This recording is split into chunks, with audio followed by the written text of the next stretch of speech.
1528 1857 வரைக்கும் இந்த மசூதி உங்கள் பொசஷனில் இருந்தது, இங்கே நீங்கள் தொழுகை நடத்தினீர்கள் என்பதற்கு டாக்குமெண்டரி எவிடன்ஸ் இருக்கா உங்கள்கிட்டன்னு கேட்குறாரு சந்திரசூட் முஸ்லீம்கள்கிட்ட. இல்லை, இந்துக்களுக்கு மட்டும் என்னையா இருக்குது? வாசலில் இந்த ராம் சபுத்ரான்னு இருக்கு இல்லையா, அங்கே இந்துக்கள் வழிபாடு நடத்தினாங்கன்னு 18ஆம் நூற்றாண்டில் அந்த பக்கமாக போகிற ஒரு வெளிநாட்டு யாத்திரிகர் குறிப்பு எழுதி வச்சிருக்காரு. இதான் எவிடன்ஸ். அதனால அவங்களுக்கு கொடுத்துடலாம்.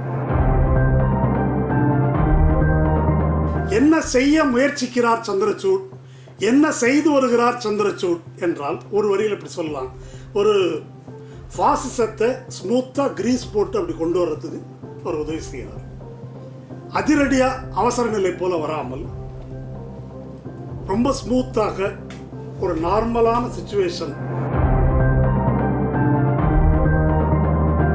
வன்முறை நடந்த பிறகு லவ் ஜிஹாதுக்கு ஒரு சட்டம் வரும், வன்முறை நடந்த பிறகு மாட்டுக்கறிக்கு ஒரு சட்டம் வரும், வன்முறை நடந்த பிறகு மதமாற்றத்துக்கு ஒரு சட்டம் வரும்.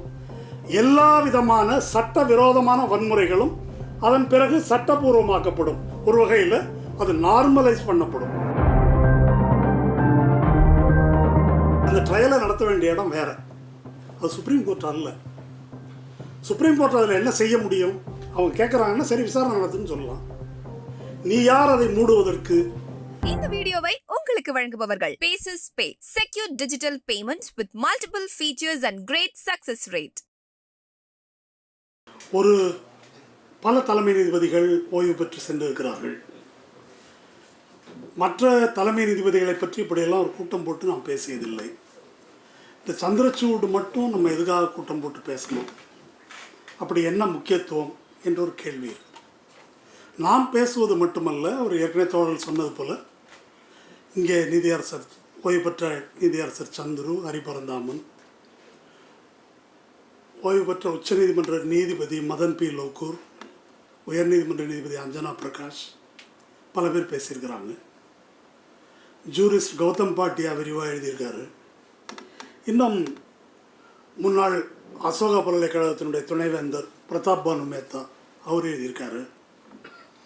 இப்படி துஷ்யந்த் தவே அவருடைய பேட்டி, உச்சநீதிமன்ற வழக்கறிஞர் சங்க தலைவராக இருந்தவர், அவருடைய பேட்டியை கரண் தப்பார் எடுத்திருக்காரு.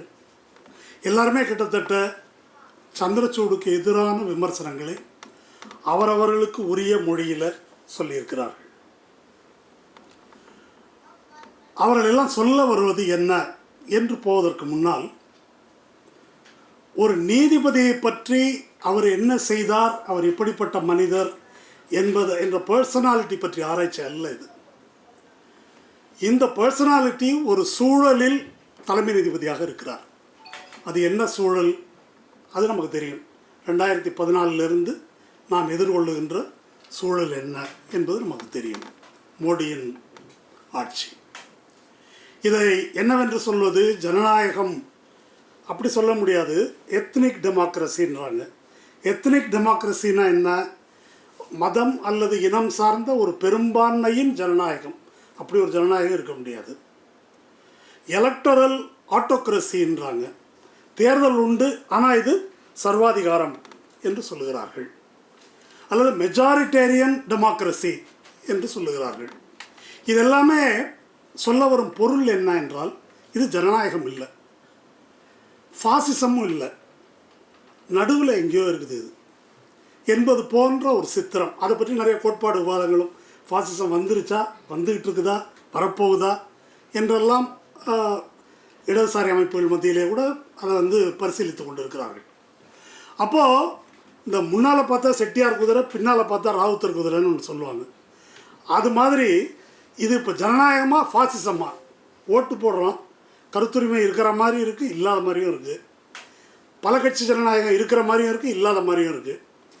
இந்த கான்டெக்ஸ்டில், இந்த சூழலில் சந்திரசூட் என்ற மனிதர் உச்சநீதிமன்றத்தின் தலைமை நீதிபதியாக வருகிறார். என்ன செய்ய முயற்சிக்கிறார் சந்திரசூட், என்ன செய்து வருகிறார் சந்திரசூட் என்றால் ஒரு வரியில் இப்படி சொல்லலாம். ஒரு ஃபாசிசத்தை ஸ்மூத்தாக கிரீஸ் போட்டு அப்படி கொண்டு வர்றதுக்கு ஒரு உதவி செய்கிறார். அதிரடியாக அவசர நிலை போல் வராமல் ரொம்ப ஸ்மூத்தாக ஒரு நார்மலான சிச்சுவேஷன் நிலவுவது போன்ற சூழல்லையே அதை கொண்டு வருவது. அதான் நான் சொன்னேனே, இது எலக்ட்ரல் ஆட்டோக்ரஸி, மெஜாரிட்டேரியன் டெமோக்ரஸி, இப்படி நாம் இருக்கா இல்லையா அப்படின்ற குழம்புவது போல அதை கொண்டு வருவதற்கு சட்ட ரீதியாக சட்ட மொழியில் இந்த அரசமைப்பு சட்டத்துக்கு உட்பட்டே ஒரு ஏற்பாட்டை சந்திரசூட் செய்து தருகிறார். 2024 தேர்தலோட முக்கிய முழக்கம் என்ன? எதிர்க்கட்சிகள் இந்தியா கூட்டணியுடைய முக்கியமான இது என்ன? கான்ஸ்டியூஷனை பாதுகாப்போம். அப்போது கான்ஸ்டியூஷன் பாதுகாப்போம் அப்படின்னு இவர் சொன்னார். அவங்க என்ன சொன்னாங்க? 400 சீட்டு மேலே கொடுங்க, கான்ஸ்டியூஷனை மாற்றுகிறோம் என்று அவர்கள் சொல்லுகிறார்கள். இப்போ கான்ஸ்டியூஷன் மாறாமல் தான் இருக்குதா? 400 சீட்டுக்கு மேலே கிடச்சி தான் அவங்க மாற்றணுமா? அப்படி இல்லை. இதை பற்றி ஒரு விரிவான கட்டுரை தருணாப் கேதான் என்ற ஒரு சட்ட வல்லுநர் எழுதியிருக்கார். Killing the constitution with 1000 cuts, 1000 வெட்டுகளால் அரசமைப்பு சட்டத்தை கொல்வது. அந்த வெட்டில் கணிசமான வெட்டுகளை சந்திரசூட் வெட்டியிருக்கிறார். அப்போது எப்படி நம் கண் முன்னாலேயே இது நடத்தப்பட்டது என்பதுதான் நம்முடைய விவாத பொருள். பஜ்ரங் தள் போன்ற அமைப்புகள் அல்லது ஆர்எஸ்எஸ்னுடைய குண்டர் படைகள் லவ் ஜிகாத் என்ற பெயரிலோ அல்லது கௌரக்ஷக் என்ற பெயரிலோ நிகழ்த்துகின்ற வன்முறைகள், இந்த வன்முறை நடக்கும். வன்முறை நடந்த பிறகு லவ் ஜிகாத்துக்கு ஒரு சட்டம் வரும். வன்முறை நடந்த பிறகு மாட்டுக்கறிக்கு ஒரு சட்டம் வரும். வன்முறை நடந்த பிறகு மதமாற்றத்துக்கு ஒரு சட்டம் வரும். எல்லா விதமான சட்ட விரோதமான வன்முறைகளும் அதன் பிறகு சட்டபூர்வமாக்கப்படும். ஒரு வகையில் அது நார்மலைஸ் பண்ணப்படும், இயல்பாக்கப்படும். இதுதான் இயல்பு. அப்போ இந்த நார்மலைசேஷனை லீகலாக செய்தவர் தான் சந்திரசூட். இப்படி ஒரு முன்னுரையோடு நம்ம இந்த விஷயத்தை பார்க்கலாம். 2018ஆம் ஆண்டு ஜனவரி 12ஆம் தேதி 4 நீதிபதிகள், sitting judges, Chelameswar, Madan B Lokur, Ranjan Gogoi, அப்புறம் குரியன் ஜோசப் என்ற 4 நீதிபதிகள் தீபக் மிஸ்ராவுக்கு அவர் வழக்குகளை அலாட் பண்ணுற முறை சரியில்லை, இந்த நாட்டில் ஜனநாயகத்துக்கு ஆபத்து, இதை நாங்கள் குடிமக்களுக்கு சொல்ல வேண்டும், இல்லை என்றால் கடமை தவறியவர்களாவோம் அப்படின்னு செல்லமேஸ்வர் பேட்டி கொடுத்தார் 2018. என்னங்க, எதுக்காக இப்படி பேட்டி கொடுக்குறீங்க? இது எங்கும் உலக வரலாற்றில் நடக்காத ஒரு விஷயம், எந்த நாட்டிலையும். அப்படி கேட்டபோது அப்போ அங்கே அந்த ப்ரெஸ் மீட்டில் இருந்த 2வது மூத்த நீதிபதியாகிய ரஞ்சன் கோகோய், இந்த லோயா வழக்குக்காக தான் நீங்கள் இந்த ப்ரெஸ் மீட் வச்சுருக்கீங்களா அப்படின்னு அவர்கிட்ட கேட்குறாங்க. ஆமாம் என்று சொல்கிறார் கோகோய். லோயா வழக்கு என்ன? மகாராஷ்டிரத்தில் ஒரு ட்ரையல் ஜட்ஜ் லோயா, அவரிடம் என்ன வழக்கு வருது அப்படின்னா சோரப்தீன் கொலை வழக்கு. அதில் அமித்ஷா முக்கியமான குற்றவாளி. அமித்ஷா ஹோம் மினிஸ்டர் ஆகிட்டார். அதுக்கு முன்னாலே வழக்கு நடந்திருக்குது, வழக்கு பதிவு செய்யப்பட்டு விட்டது, ட்ரையல் நடக்குது. இவர் கோர்ட்டுக்கு வரமாட்டேங்கிறாரு, வாய்தா கேட்டுக்கிட்டே இருக்காரு. இல்லை வந்து தான் ஆகணும், மற்ற கூட்டத்துக்கு போகிறதுக்கெல்லாம் உங்களுக்கு நேரம் இருக்குது, இங்கே வர்றதுக்கு நேரம் இல்லையான்னு கேட்குறாரு லோயா. அதுக்கு முன்னால் ஒரு ஜட்ஜு நாசுக்காக அங்கேருந்து மாற்றல் வாங்கிட்டு போயிட்டார் அந்த வழக்கை விசாரிக்க வந்தவர். அப்போ லோயா கிட்ட அந்த மகாராஷ்டிராவில் இருந்த சிட்டிங் ஹைகோர்ட் தலைமை நீதிபதி 100 கோடி ரூபா வாங்கிக்க, இது லோயாவுடைய சிஸ்டர் சொன்னது, 100 கோடி ரூபா வாங்கிக்க, நீ சைலண்ட்டாக அதை ஒதுங்கிக்க அப்படின்னு டீல் பேசுனாங்க. அவர் மறுத்து விட்டார். ஒரு திருமணத்துக்கு போகிறாரு, போன இடத்துல மர்மமான முறையில் இறக்குறார், நெஞ்சு வலி இறக்குறார். ஆனால் அவருக்கு எந்த உடல் நோயும் கிடையாது, ஆரோக்கியமாக இருக்கிறார். இறந்து அவர் பாடியை போஸ்ட்மார்ட்டம் என்ற பெயரில் மர்மமான முறையில் முடித்து எல்லாத்தையும் முடித்து இவங்களை குடும்பத்தினர்கிட்ட கடைசியாக காட்டுறாங்க, அடக்கம் பண்ணிடுறாங்க. அப்படி காட்டப்படும் போது அவருடைய உடலில் இரத்தக்கரை இருந்ததை தான் பார்த்ததாக அவங்க சிஸ்டர் சொல்கிறாங்க. இதெல்லாம் நூலாகவே வந்திருக்குது, நீங்கள் படிச்சுக்கலாம். இப்போ இந்த லோயா வழக்கு இது ஒரு சந்தேகத்துக்குரிய மரணம், கொலை அப்படின்ற அளவு தெளிவாக தெரியுது. இது சுப்ரீம் கோர்ட்டுக்கு வருது, இதை விசாரிக்கணும் அப்படின்னு. இந்த வழக்கை எப்படி முடிக்கிறாங்க? இப்படி ஒரு மரணம்னா போஸ்ட்மார்ட்டம், ஒரு எஃப்ஐஆர் போட்டாங்களா, சந்தேக மரணம்னு பதிவு பண்ணாங்களா, இன்வெஸ்டிகேஷன் நடத்துனாங்களா, அது மகாராஷ்டிராவினுடைய உளவுத்துறையை வைத்துக்கொண்டு ஒரு என்கொயரி நடத்துகிறாங்க, டிஸ்க்ரீட் என்கொயரி. 11 பேர் விசாரிக்கிறாங்க. விசாரிக்கப்பட்டவர்கள் 2 ஜட்ஜஸ் அடக்கம். அது இல்லாமல் சில நீதித்துறை அலுவலர்கள், இவங்களெல்லாம் விசாரிக்கிறாங்க. இந்த வழக்கு தான் முறையான விசாரணை வேண்டும் என்று உச்சநீதிமன்றத்துக்கு வருது. உச்சநீதிமன்றத்தில் இந்த வழக்கு வரும்போது அந்த வழக்கை மூத்த ஒரு நீதிபதி கொல்லப்பட்டிருக்கிறாரு, இந்த 4 சீனியர் ஜட்ஜையும் ஒதுக்கிட்டு வேற ஒரு நீதிபதிக்கு வந்து கொடுக்குறாங்க. இவர் இந்த மிஸ்ரா வந்து ஒதுக்குறாரு, தீபக் மிஸ்ரா. அதை ஒட்டி தான் வேறு பல வழக்குகளும் இப்படி நடக்குது. இதை ஒட்டி தான் இந்த கேள்வி எழுப்புகிறாங்க. இந்த பிரச்சனை வந்த பிறகு தீபக் மிஸ்ரா என்ன செய்கிறாரு, தான் விலகி கொண்டு சந்திரசூட் உள்ளிட்ட கன்வில்கர் இன்னொரு நீதிபதி 3 பேர் கொண்ட ஒரு அமர்வுக்கு இந்த வழக்கு ட்ரான்ஸ்ஃபர் பண்ணுறாரு. அந்த வழக்கு விசாரணை நடக்குது.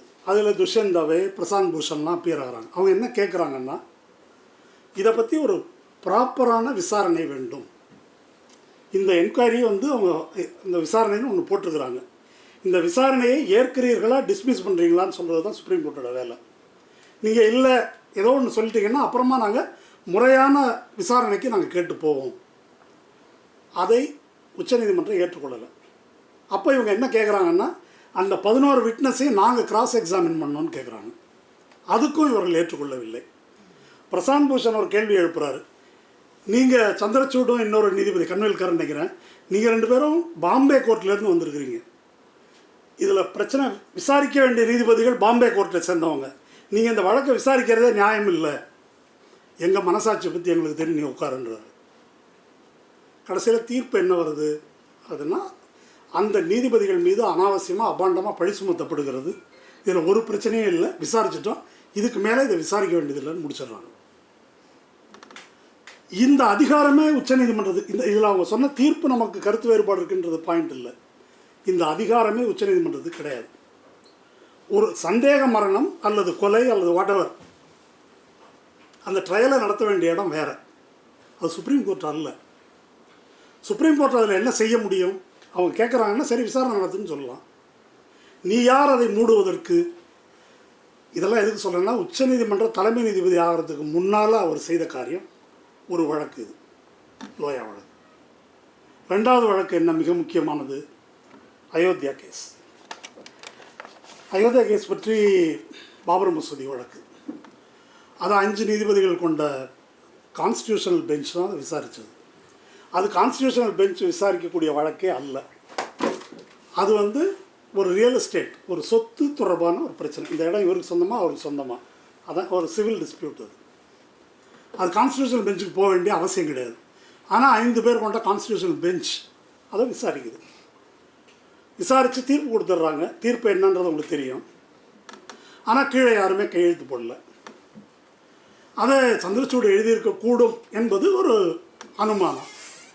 இப்போ சந்திரசூடு என்ன பேசியிருக்காரு அவங்க ஊரில் போயிட்டு, இந்த மாதிரி சவாலான வழக்குகள் வரும்போது நான் கடவுள் முன்னால் கேட்குறது, பாபரி மஸ்ஜித் வழக்கில் கூட நான் இது மாதிரி இதுக்கு ஒரு வழி சொல்லு, நீ தான் ஒரு வழிகாட்ட வேண்டும்னு நான் கடவுள்கிட்ட கேட்டிருக்கேன் அப்படின்னு சொன்னார். அது பரவாயில்ல, விவாதத்துக்கு வந்தது. இப்போது நீங்கள் கொஞ்சம் யோசிச்சு பாருங்களேன், இதை நான் தான் எழுதினேன் அப்படின்றத இவர் மறைமுகமாக சொல்கிறார். இந்த 5 நீதிபதிகளில் யார் எழுதுனது அப்படின்றது இது வரைக்கும் சொல்லாமல் இருந்ததை நான் தான் எழுதினேன்னு இண்டிகேட் பண்ணுறதுக்காக இதை சொல்கிறாரு. எதுக்காக சொல்கிறார்? சொல்கிறார், இந்த அரசுக்கும் சங்கிகளுக்கும் அந்த அதிகார மட்டத்தில் இருக்கிறவங்களுக்கும் நான் தான் உங்களுக்கு இந்த ஏற்பாடு பண்ணி கொடுத்தவன். ஏன்னா மோடி வந்து ஒரு சத்தியம் பண்ணுறாரு. என்ன சத்தியம்னா, கோயில் கட்டாமல் இந்த அயோத்தி மண்ணை நான் மிதிக்க மாட்டேன். அந்த கேஸில் ஒரு முடிவு கட்டி ராமன் கோயில் கட்டுற அடிக்கல் நாட்டு விழாவுக்கு தான் அயோத்தி மண்ணை மிதிப்பேன் அப்படின்னு ஒரு சத்தியம் பண்ணியிருக்கிறார். அப்போ உங்கள் சத்தியத்துக்கு நான் ஏற்பாடு பண்ணி கொடுத்தவன் நான் தாங்க ஐயா அப்படின்றத வந்து அறிவிக்கிறார். அப்போ அந்த வழக்கினுடைய தீர்ப்பு இருக்கு இல்லையா, அதை பற்றி இப்போ நிறைய விவாதம் நடக்குது. ஒரு பிஜேபிக்காரங்க அல்லது வலதுசாரி யாரோ இருக்கட்டும், அவங்க என்ன பேசுகிறாங்கன்னா, அடியில் கோயில் இருந்ததுன்றாங்க. ஆர்கியலாஜிக்கல் சர்வே சொல்லியிருக்கு சார், அடியில் கோயில் இருந்துச்சு, சுப்ரீம் கோர்ட் தீர்ப்பில் இருக்குது, நீங்கள் என்ன பேசுகிறீங்கன்றாங்க. பச்சை பொய். சுப்ரீம் கோர்ட் தீர்ப்பில் என்ன இருக்குது? சுப்ரீம் கோர்ட் தீர்ப்பில் அதன் கீழே இருந்த கட்டுமானங்கள் 12ஆம் நூற்றாண்டை சேர்ந்தவை. பிரச்சனை 16ஆம் நூற்றாண்டு சார்ந்தது. அது கோயில்னு சொல்கிறதுக்கு ஒன்றும் இல்லை, நான் இஸ்லாமிக் ஸ்ட்ரக்சர். அப்படி சில எல்லா இடத்துலையும் தான் அந்த இடிபாடு இருக்கும். அது கோயில்ங்கிறதுக்கு எந்த ஆதாரமும் கிடையாது, தெளிவாக சொல்லியிருக்காங்க. ஒன்று. ரெண்டாவது என்ன சொல்லியிருக்கிறாங்க, 1949 ராமன் சிலை சட்டவிரோதமாக கொண்டு வந்து வைக்கப்பட்டது. அதுவும் தீர்ப்பில் இருக்குது. அது ஒரு கிரிமினல் அஃபென்ஸ். 1992 டிசம்பர் 6ஆம் தேதி மசூதி இடிக்கப்பட்டது. அது எக்ரெகியஸ் வயலேஷன் ஆஃப் லா. இதுவும் இந்த தீர்ப்பில் இருக்குது. வெளிப்படையான சட்ட மீறல் குற்றம் அப்படின்னு இருக்குது. இத்தனையும் சொன்ன பிறகு அதை எப்படி கொடுத்தாங்க? அது கொஞ்சம் அலகாபாத் கோர்ட் வந்து உயர்நீதிமன்றம் ஒரு தீர்ப்பு கொடுக்குது. அலகாபாத் அது கொஞ்சம் தெரிஞ்சுக்கணும். நீங்கள் சந்திரசூடோட சிறப்பை புரிந்து கொள்வதற்கு அது தெரிஞ்சுக்கணும்.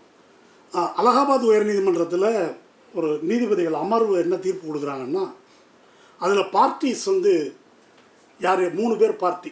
நிறைய பேர் பார்ட்டி இருக்காங்க. 3 முக்கியமான பார்ட்டி அந்த இடத்துக்கு கிளைம் பண்ணுறவங்க. ஒன்று, அந்த வாசலில் இருந்தக்கூடிய ராம் சபுத்ரா என்ற இடத்தை வைத்திருந்த நிர்மோகி அகாரா என்ற ஒரு மடம், அவங்க ஒரு பெட்டிஷனர். 2வது பெட்டிஷனர் சுன்னி வக்ஃப் போர்டு. 3வது பெட்டிஷனர் சாட்சாத் ராமபிரான். 3 பேரும் தான் அதில் பெட்டிஷனர்ஸ். ராமன் எப்படி பெட்டிஷன் ஆனார் அப்படின்னாக்கா, ராமன் மட்டும் இல்லை, நம்ம ஊர் நடராஜன், மதுரை மீனாட்சி எல்லாருமே பெட்டிஷனர்ஸ் தான். உலகத்தில் இல்லாத ஒரு சட்டம் இந்தியாவில் இருக்குது. விக்கிரகங்களுக்கு சொத்துரிமை உண்டு. அந்த விக்கிரகங்கள் எப்படி வாதாடும்? விக்கிரகங்கள் தங்களுடைய கார்டியன் வழியாக வாதாடும். அப்போ இந்த ராமனுக்கு கார்டியன் யாராவது இருந்திருக்காங்களா? தசரதன்லேருந்து அப்படி யாராவது தொடர்ச்சியாக வாரிசு? அப்படி கிடையாது. 1989 தேவகி நந்தன் அகர்வால் என்று ஒரு ரிட்டையர்டு ஹைகோர்ட் ஜட்ஜு, நான் தான் ராமனோட கார்டியன் அப்படின்னு சொல்லிட்டு ஒரு பெட்டிஷன் போடுறாரு. அத்வானி இவங்கெல்லாம் ரத யாத்திரை நடத்தி இடிக்கிறதுக்கு போயிட்டுருக்குறானுங்க. அவங்களுக்கு இந்த சட்ட நுணுக்கம் தெரியல. இந்த சங்கி தான் அதுக்கு வந்து ஏற்பாடு பண்ணுறது. முரட்டுத்தனமாக பண்ணிட்டு இருக்கிறாங்க. கலவரம், அடிதடி, வெட்டு குத்து நடக்குது. இவன் அது மாதிரி ஒரு பெட்டிஷன் 89 போட்டு இம்ப்ளீட் ஆகிறார். அதனால் அவர் வந்து ராம் லல்லா, குழந்தை ராமனுடைய கார்டியன் அவர். இந்த 3 பேருக்கும் அந்த தீர்ப்பு என்ன சொல்லுது அப்படின்னு சொன்னால், 49 திருட்டுத்தனமாக தானே சிலையை வச்சாங்க, கேஸ் இருக்குல்ல, அதை மறுக்க முடியாது. அதுக்கு அந்த நீதிபதிகள் சொல்லியிருக்கிறாங்க. அதில் ஒரு இஸ்லாமிய நீதிபதியும் உண்டு. அது மெஜாரிட்டி தீர்ப்பு, மைனாரிட்டி தீர்ப்பு, வெவ்வேறு தீர்ப்பு இருக்குது. சிலை இருக்குது இல்லை அப்படின்றதெல்லாம் அவசியம் இல்லை. ராமன் அங்கு பிறந்ததாக இந்துக்கள் நம்புகிறார்கள் என்னும் பட்சத்தில் அங்கே ராமன் இருக்கிறான், அவ்வளோதான். அதனால் அங்கே தான் ராமன் பிறந்தான். அந்த ஃபெய்த் தான் முக்கியம். சிலை அங்கே இருக்குதா இல்லையா, இருந்துச்சா இல்லையா, கோயில் இருந்துச்சா இல்லையா, அதெல்லாம் எங்களுக்கு தேவையில்லை. இப்போ பாபர் இடித்தார், மீர்பாக்கி இடித்தார், இந்த கதையெல்லாம் இப்போ கிடையாது. ஃபெய்த் அதனால் அங்கே இருக்கிறான். இந்த அடிப்படையில் அந்த தீர்ப்பு என்ன 3ஆக பிரிக்கிறாங்க. நிர்மோகி அகாராவுக்கு ஒரு பகுதி, சன்னி வக்ஃப் போர்டுக்கு ஒரு பகுதி, ராமனுக்கு ஒரு பகுதி. 3 பார்ட்டாக கொடுக்குறேன்னு சொல்லிட்டு தான் அலகாபாத் உயர்நீதிமன்ற தீர்ப்பு. அது வந்து சுப்ரீம் கோர்ட்டுக்கு வருது. சுப்ரீம் கோர்ட்டில் இப்போது இந்த தீர்ப்பை எழுதணும். இப்படி சொன்னால் இது உலகமே காரி துப்புமே. இப்போ சொல்லியிருக்கிற இந்த தீர்ப்புப்படி இது வந்து ஒரு சொத்து தீர்ப்பு, சொத்து வழக்கு. இதில் வந்து நம்பிக்கை அடிப்படையில் தீர்ப்பு கொடுத்தாக்க என்ன ஆகும்? அப்போ நம்பிக்கை அடிப்படையில் ஒரு சொத்து, இப்போ நாளைக்கு இங்கே ஒரு சங்கிகள் வந்து இந்த இடத்துல எங்கள் முன்னோர்கள் இங்கே தான் பிறந்தார், யாராவது பிறந்தார், பாரதி வித்தாலயத்தை எழுதி கொடு அப்படின்னு கேட்க, எதை வேணால் கேட்கலாமே ஃபெய்த் அடிப்படையில். அப்போ அந்த தீர்ப்பை என்ன செய்வது? அதுக்கு தான் சந்திரசூட் மாதிரி புத்திசாலி தேவைப்படுறார். சந்திரசூட் என்ன செய்கிறார்? இது எல்லாத்தையுமே நிராகரிக்கிறார். ஃபெய்த் அடிப்படையிலாம் எப்படி கொடுக்க முடியும்? அதெல்லாம் கரெக்ட் இல்லை, நிராகரிச்சிடறார். எப்படி கொடுக்குறது? அப்போது டைட்டில் மேலே உனக்கு என்ன உரிமை என்பதை தான் பேசணும். டைட்டில் மேலே அந்த மீர்பாக்கி பாபர் காலத்தில் அந்த மசூதி கட்டப்பட்டது. சந்திரசூட் ஒரு கேள்வி கேட்குறாரு. மசூதி கட்டப்பட்டதுலேருந்து 1857 வரைக்கும், 1857 ஒரு கட் ஆஃப் டேட்டு. அதுக்கு பிறகு தான் இந்த இந்து முஸ்லீம் பகைமை அங்கே வந்து உருவாக்கப்படுது. முதல் சுதந்திர போராட்டம்னு சொல்கிறாங்களே, அதுக்கு பிறகு அந்த பீரியடில் அது வந்து அவுத் சமஸ்தானம். அது தனிக்கதை. அந்த 1528 1528 1828 1857 வரைக்கும் இந்த மசூதி உங்கள் பொசஷனில் இருந்தது, இங்கே நீங்கள் தொழுகை நடத்தினீர்கள் என்பதற்கு டாக்குமெண்டரி எவிடன்ஸ் இருக்கா உங்கள்கிட்டன்னு கேட்குறாரு சந்திரசூட் முஸ்லீம்கள்கிட்ட. இல்லை, எப்படி தர முடியும்? கட்டடாமல் கட்டியிருக்கான், மசூதினா கட்டினா அப்புறம் தொழுகாமல் சும்மா வச்சுருப்பாங்க. டாக்குமெண்ட்ரி எவிடன்ஸ் இல்லை. இந்துக்களுக்கு மட்டும் என்னையா இருக்குது? வாசலில் இந்த ராம் சபுத்ரான்னு இருக்கு இல்லையா, அங்கே இந்துக்கள் வழிபாடு நடத்தினாங்கன்னு 18ஆம் நூற்றாண்டில் அந்த பக்கமாக போகிற ஒரு வெளிநாட்டு யாத்திரிகர் குறிப்பு எழுதி வச்சுருக்காரு. இதான் எவிடன்ஸ். அதனால் அவங்களுக்கு கொடுத்துடலாம். இதான் தீர்ப்பு. ஸோ இப்போது இது அந்த சிவில் வழக்கக்கூடிய வரம்புக்குள்ளே வந்துருச்சு. அப்போ இவ்வளோ புத்திசாலித்தனமாக உங்களுக்கு பிஜேபியினுடைய மிக முக்கியமான ஒரு அஜெண்டா, அந்த அஜெண்டா வெற்றி பெறுவதற்கு நான் வேலை செய்திருக்கிறேன் என்பதை மோடிக்கும் இன்ன பிற ஆர்எஸ்எஸ் பிரமுகர்களுக்கும் தெரிவிக்கும் பொருட்டு தான் அவர் இப்போ இந்த கடவுள் கதையெல்லாம் சொல்கிறார். இதுக்கு மேற்கொண்டு அவர் என்ன எதிர்பார்க்குறாருன்றது வேறு விஷயம். போஸ்ட் ரிட்டையர்மெண்ட் என்ன எதிர்பார்க்குறாருன்றது வேறு. அப்போது இந்த தீர்ப்பு இதுக்கெல்லாம் பிறகுதான் அவர் தலைமை நீதிபதியாக வருகிறார்.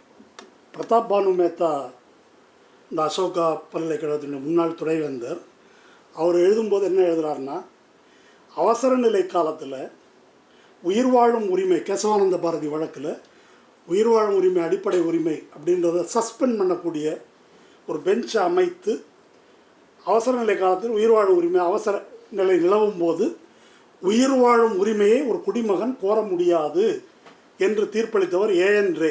அவர் தலைமை நீதிபதி ஆக்கப்பட்டார். அந்த ஏஎன் ரேயை விட மோசமான ஆள் இந்த ஆள். யார்? சந்திரசூட் என்று எழுதுகிறார் அந்த பிரதாப் பானு மேத்தா.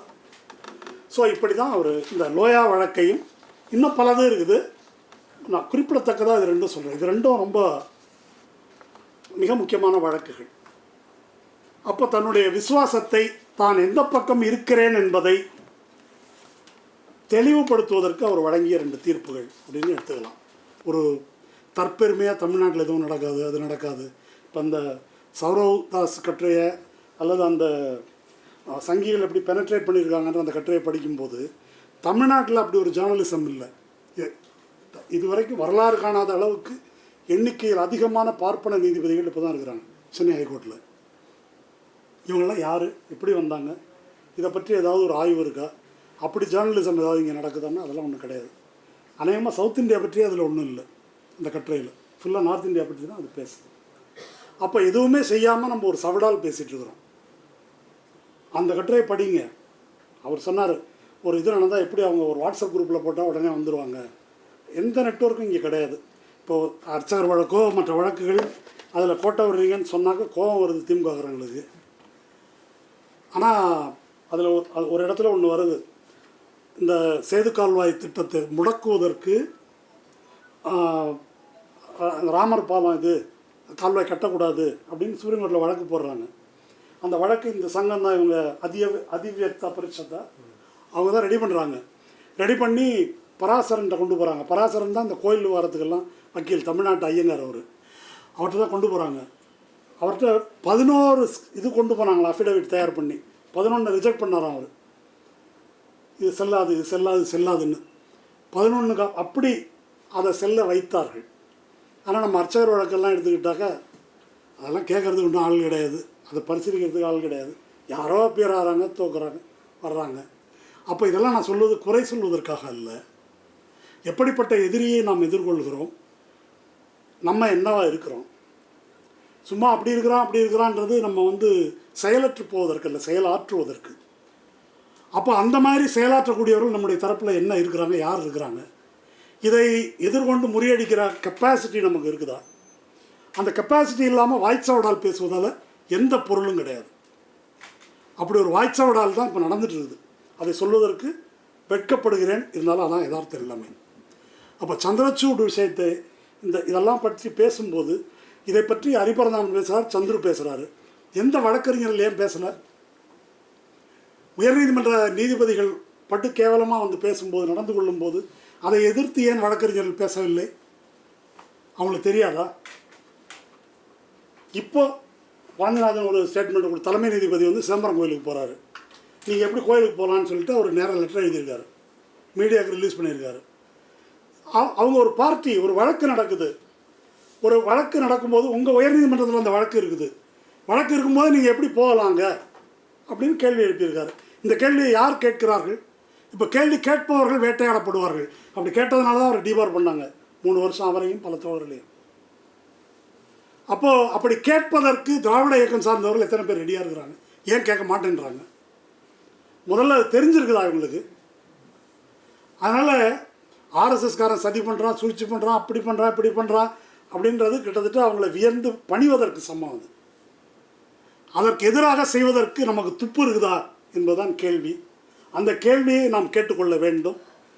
அந்த அளவில் இதை நிறைவு செய்கிறேன். நன்றி. இந்த வீடியோ உங்களுக்கு பிடிச்சிருந்தா லைக் பண்ணுங்க, ஷேர் பண்ணுங்க, கமெண்ட் பண்ணுங்க. மறக்காம OH தமிழ் சேனலுக்கு சப்ஸ்கிரைப் பண்ணுங்க.